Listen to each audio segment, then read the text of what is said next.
Microsoft continues to revolutionize and evolutionize the Xbox brand and the Xbox console. Now, while this might not lead directly to more platform sales and Xbox plastic sales, it does lead to a better overall experience for gamers everywhere, and that includes me and you. So, like, I know a lot of people that watch the channel are Xbox owners, and you are, happy Xbox owners, and I think that's great.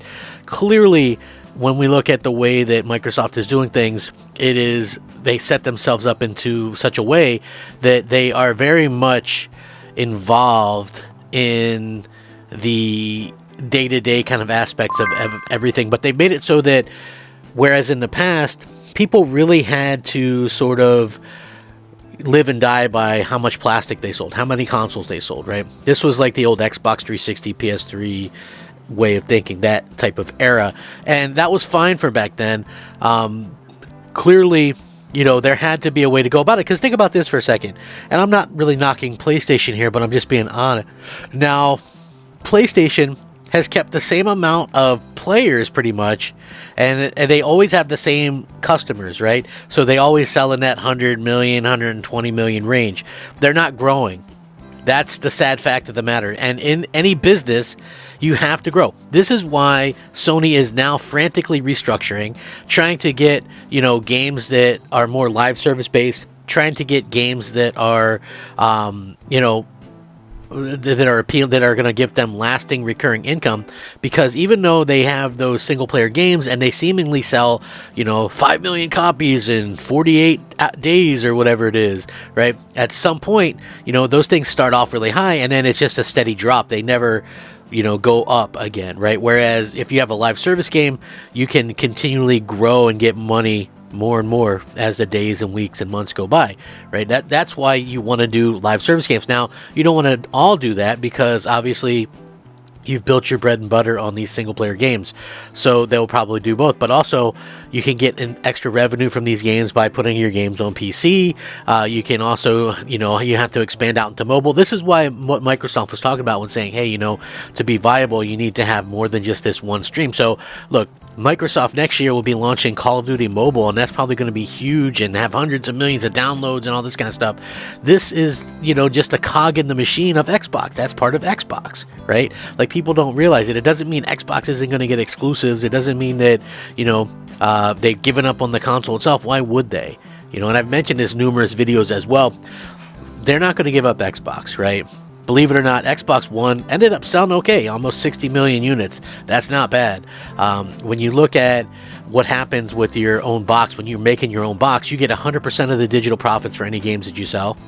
You get 30% of any microtransaction, 30% of any third-party game that's sold. That's huge money. That's billions of dollars. You have Microsoft, according to leaked documents from their Activision deal, had 14 million gold subscribers, right? 14 million, just people wanting to pay to play online. They had supposedly 30 million Game Pass Ultimate across console and PC. So when they rolled gold into Game Pass Core, and you have 30 million, that's 44 or 45 million Game Pass subscribers, right? So that's probably going to look pretty good. Obviously, gold is an antiquated kind of thing nowadays, but they're always constantly kind of changing these things around, and now it looks like Xbox is going to be, continuing to do some things. People are kind of freaking out about, the situation with declining console sales, but honestly, like in Europe, the thing is we only have part of the question.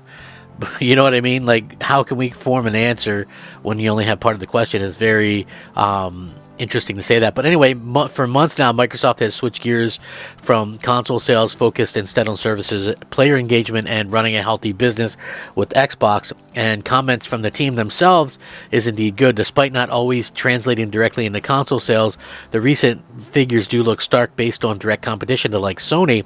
But Microsoft has all but admitted defeat in pure hardware sales. Anyway, sure, Microsoft might have already lost, quote-unquote, the console wars when it comes to per-unit sales, but how important is that to the company in 2023? Again, and many people might not even know this, right? So they've admitted that they don't make any money from console sales anyway. You make it up in the services department, but one of the original aspects of the,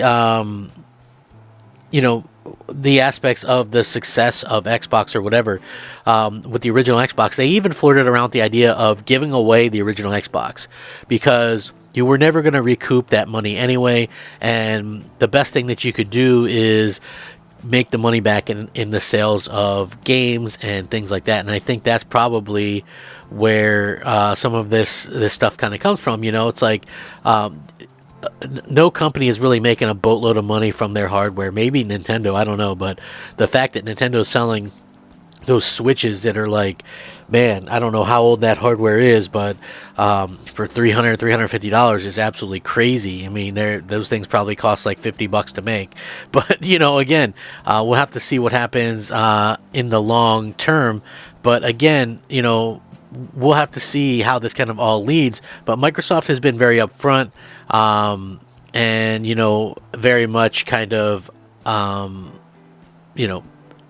honest about their plans for the future, and I don't think that this is necessarily a bad thing. The broader meaning of Xbox is coming a stronger focus with the Activision deal. We get to see some crazy documents while Microsoft and Sony were bickering back and forth, where Microsoft basically admitted third place in console sales, but King has always been part of major of the Activision deal, and that's what they were trying to go after for a long time, and they wanted to kind of secure that, because that everything, look, even Minecraft, like, people don't understand this, Minecraft actually helps Microsoft in such a great way, and we're seeing that kind of be the way that they wanted to do, right? Like, you have this strong mobile section with Candy Crush and Call of Duty Mobile and all these great mobile games that people are going to be playing as well. It's not for me. My portion that I like Xbox for is Xbox the console. Somebody else might like Xbox the mobile games, right? That's still Xbox. Or somebody might like Xbox the PC game. That's still Xbox, right? It's like that's what people tell us. It's not a flex to me when people go, well, I'll just play that on PC. Well, okay, that's fine. That's part of Xbox. You're helping to fund what I like. It helps make them successful. That's what they want you to do. It doesn't matter to them. Like, people don't understand that these are this is kind of the reason that people are kind of doing these things, is because Xbox is realistically, what it's doing is they've managed to kind of be successful by kind of bucking the trends, and I love that. I love the fact that that's what they've been able to kind of do. So maybe you guys will have some kind of idea on what this is all about. I don't know, like, this is, to me, is pretty damn good news. I love seeing it, but let me know what you guys think. I really do appreciate it. It means a lot to me, and I think that it's fantastic when you guys watch the videos and stuff like that. I'm very appreciative of that. I hope you guys all had a good holiday and whatnot. Thank you so much for rocking out with me. Hopefully you guys all have a great day. Rack 'em up, fact 'em up, Crap Gamer 'em up. Thanks for watching.